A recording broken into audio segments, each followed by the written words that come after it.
5 simple steps over 5 videos to buy your first property. And this is video number 2.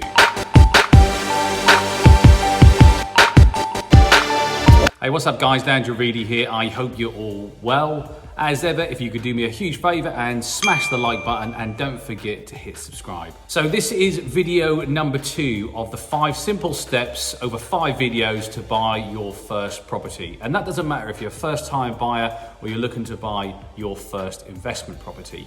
So video 1 was all about mindset. So hopefully you're all now eager and in the right frame of mind to get going and start looking for the right property. And this is what video number 2 is all about. It's about the right property. One of the big reasons why property is in video number 2 is because it does not matter where you are in terms of cash, where the market is, whether it's booming or whether it's busting or whether we're in a recession or a massive decline or a huge period of growth. If you find the right property, the deal will always stack up. So in these uncertain times, there's loads of different views about whether we've crashed, whether the crash is coming, whether the crash has been, we're in a decline, whether we're in a boom, whether the worst is yet to come. No one really knows for sure because things keep moving and changing all the time. One thing that has been consistent is that if you are able to find a great property deal, then you should still go ahead with it regardless of what's going on in the market. This is why video number 2 is so essential, because you need to know what to look for, and if you are able to buy yourself into a position of wealth, it will literally kickstart your property journey or property investment portfolio. There's quite a few different opinions on what you should do first, what you should look for, the key essentials. For me, point number 1 when it comes to property has to be location. And for me, I only ever buy properties within my own location, the area that I grew up in, the area that I know really well, and I tend not to go further than 5 miles from that point. I have in the past gone a little bit further, maybe 20, 25 miles, but definitely no more than that. A lot of people watching this video will think, well, why? I live in London, I can't afford those properties, but I can afford the ones up in Manchester or Liverpool at like 50k a terrace. There's always going to be shiny pennies and there's always going to be pots of gold at the end of the rainbow, and you just have to be shrewd enough and you have to be savvy enough to understand that it's not always what it's cracked up to be.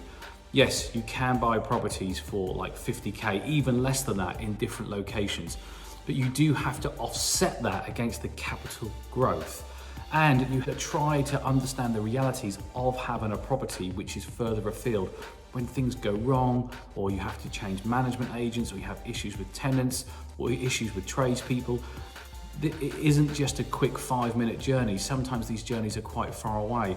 And even if it isn't that far away, maybe 30, 40, 50 minutes, it's still outside of an area that you're used to, that you grew up in, where you know people, where you can call on favors and ask for help.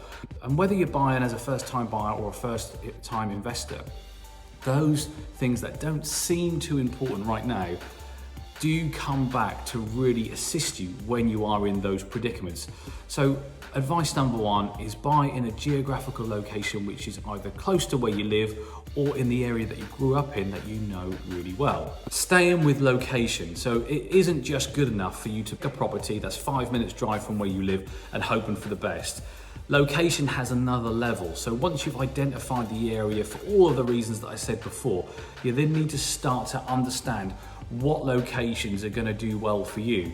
Now, for me, I have had one golden rule for the whole time I've been investing in property, and it has helped me make lots of money, change and shift with legislation changes and market dips and spikes. And that is always buy a property with a long-term view, but always have the ability to sell that property short-term if you need to.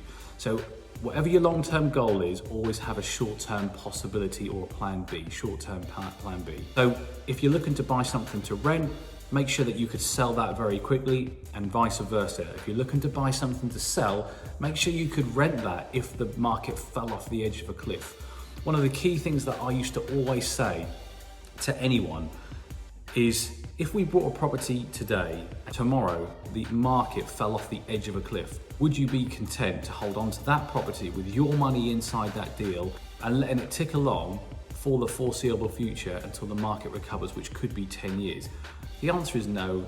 then the chances are that's the wrong property to buy, especially for one of your first ones, if not the first one.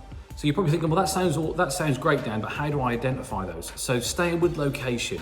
For me, if I'm buying something to rent, I have a primary market, a target market. I have to understand what is going on within that market now, what's happened in that market previously, but more importantly, what is going to happen in that market, what is going to happen to that market in the future. What changes are going to happen locally, nationally, that could affect that market? What is going to happen in terms of buildings and investment all around that and inside that market that could affect my return? So understanding the market straight away, your primary market. Then try to identify a secondary and a third, and if not a fourth market. So if the primary market fell or went, you had a secondary market. And if the secondary market went, you had a third market. And try and gear up your investment and your purchase and your refurbish so it could be rented to students, rented to hospital workers, rented to tradespeople, rented as a professional HMO, rented to families, or sold back as a family home.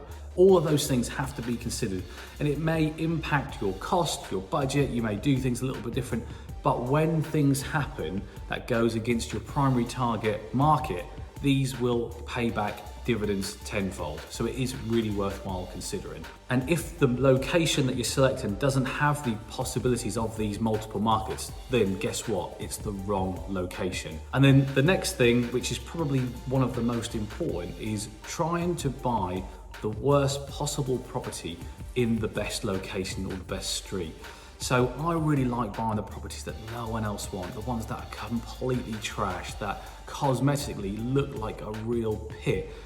But you get them for a great deal, your competition tend to not look at them, and the retail investors tend not to look at them.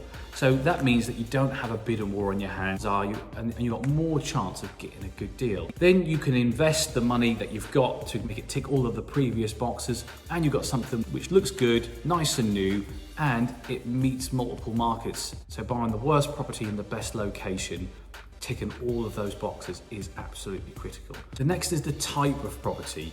Now, you see it on the forums and in the social media groups and on the YouTube videos that every 18 months there's a new strategy or a new buzzword.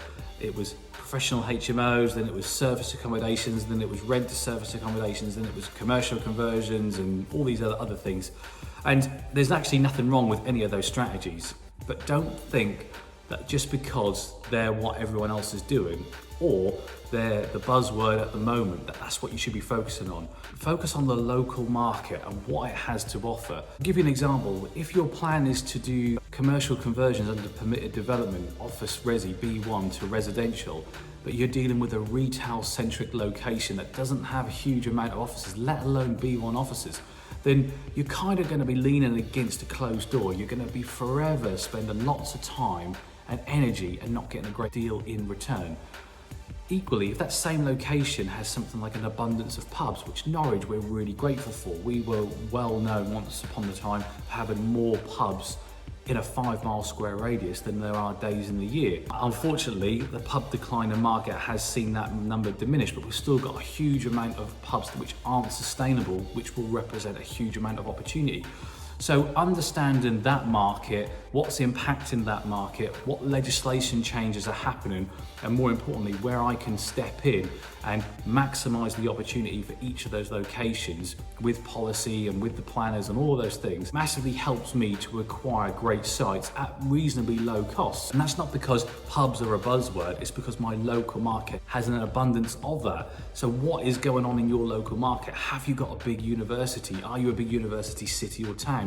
Do you have multiple new build sites? Do you have thousands of homes being built? Do all of these builders need accommodation? Do you have large factories? Are you a big retail central hub for big businesses that require short-term accommodation?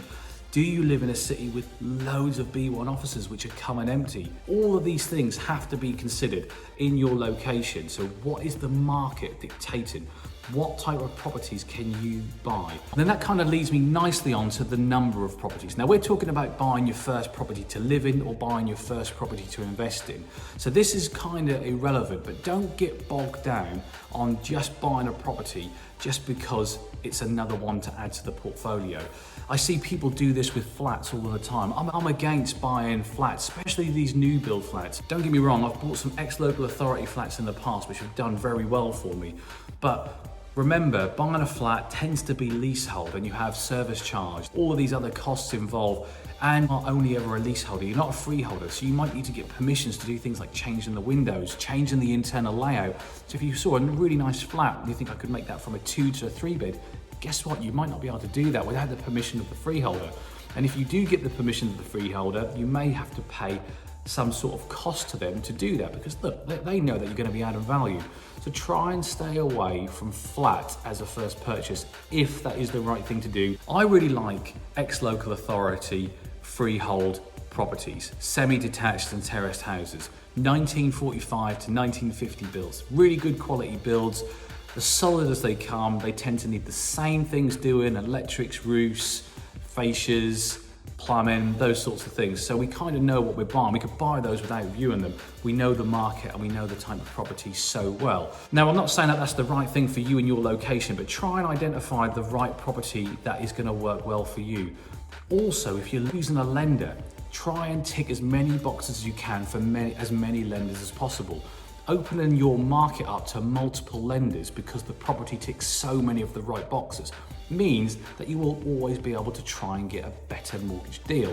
What do I mean by that? So some of the things to look out for is flats in big multi-story blocks, more than 2 stories. That tends to eliminate some lenders. Non-standard construction properties. These are properties that aren't built using traditional methods. So do always check that what type of construction that is, because that could eliminate your lenders without you even knowing until you get down to the last hurdle. Sites with special covenants and restrictions on, you tend to be able to get insurances and things like this to cover, but always be mindful that you need to be well aware of everything that is on that title deed, because it could impact the type of lender that you can go with. And then last but not least, it's really looking at the property itself and trying to take the path of least resistance. If you're a first time buyer or you're looking to buy your first investment, costs are always going to be a factor. So you need to be mindful that you need to tick all of the boxes that I've said previously whilst trying to save costs. So here are some of the key tips that I look for when I'm trying to buy a property that don't hold huge amounts of value in terms of the price that you're paying, but it will impact your budget when you come to refurbish it. You take 2 ex-local authority houses, both exactly the same layout, both in similar locations, very, very similar age, and you go and look at them and they're both a similar sort of price. Now, look at things straight away as you walk up, the type of door and the type of windows that you can see. Now these, when they were built, they were probably built with old aluminium windows, and most of them have had upgrades to UPVC. But if they haven't, that's a huge cost that you will really have to go forward and pay for. But if it's already got a brand new door or a relatively new door and nice PVC windows, straight away, bang, that's a cost that you haven't got to pay. Then take a step back and look at the state of the roof. Now, I'm not saying you have to be a roofer or you even have to be a builder, but have a look at it. And if it's fairly new and it hasn't got loads of moss and it hasn't got loads of tiles which look all out of place and out of line, then the chances are that's been replaced and it's relatively new, which again is a cost that you might have to pick up should that roof never have been replaced and you might have problems with it. When you get inside, you can have another look just through the loft hatch just to see really what condition it is in. Whilst you're looking up, look at the state of the gutters, look at the state of the fascia boards. Some of the houses that I buy have asbestos fascia boards, so they need cladding in front of or a special type of seal painted over them, and the gutters tend to always need replacing. But if it's been covered up and you've got new gutters, then straight away that's another cost you haven't got to pay for, and you've now got a sense of a feel that for the house that they have spent some money on it, they have invested some money inside it. So you go through and then have a look at the ceilings and the walls. A lot of these properties that I buy have old Artex ceilings and walls, which again is another cost because of the scraping back and the plastering that you have to do. If they've got nice flush walls, that's another cost that you may be able to avoid because you could get away with patching and repairing. Then have a look at the meter, the electric meter and the boiler. The electric meter, again, the legislation is forever moving and forever changing. But if you see something which looks ancient, the chances are you're going to have to replace it and maybe rewire the whole property. But if it looks plastic and it looks relatively new and it's got the trip switches on it, chances are that's been replaced over the last few years, which is a great money saver there. And have a look at the boiler. If you can't find the boiler and it's an old back boiler behind an old gas fireplace, then unfortunately that's another cost. But if it's got a nice combi boiler, you can flick down the little hatch and have a look at the date it was last serviced. That'll give you an idea how long it's been in there and how well it's been maintained. If you flick it down and it hasn't been serviced for 6 years, there's something wrong. But again, another £2,000 or £3,000 that you could potentially save just because it's got a nice new boiler. Those are the main ones to look for. As you start to understand what you want to do in a property, you then take the step to look at the next things. Quality of kitchens and bathrooms and floorings and paintwork, all of those things, which I don't even look at because we're going to rip the kitchen out, we're going to rip the bathrooms out, we're going to dig up all the floors and change the layout. So I don't even really give that a second thought. But if you have a budget and you don't need to do a major refurb because it's had a relatively new kitchen and bathroom, these are the things that will push the value of the property up, but it will save you money in not having to do it. But this is where it starts to be a fine balance. The other stuff that I've mentioned, most people won't even realize it and it won't have a huge impact on the overall price. But look at the kitchens, look at the bathrooms, look at the flooring, look at what's on the walls, look at the fixtures and fittings like the lights and things like that. And it should start to give you an idea. Always have a look at the corners, behind beds, behind wardrobes for damp and mold and those sorts of things. Tends to be ventilation, but if it's coming up from the ground or it's coming out from the roof, it will be in the top corners and the bottom corners on the ground floor. Those are the things to look out for. Pop your head up in the roof, have a look to see how well insulated it is, if it has boards that you can walk on. If you can see sunlight through the roof tiles, that's a problem. All of these things. And then the one that I think gets missed the most is the state of the gardens. Again, people just disregard this and it's just, oh yeah, we can sort it. If you've got a really low maintenance garden, something that's hard-cored, shingled, hard paving slabs, whatever it may be, very, very low maintenance, chances are if it's a rental property, you can leave it already. If it's all overgrown, trees growing everywhere, that's a cost and that's a huge amount of time to get that all cut back. And again, it's not going to really impact the value of the property today, but it will impact the money that you're spending if you're renting that property out. So key thing to look out for. So that kind of brings me to an end to video number 2. So a lot of information crammed into a short 10-minute video, but all really key stuff, especially if you're looking to buy that first property to live in or to rent out. Hope you found the content rich. Don't forget to hit the like button and I'll catch you all on video number 3.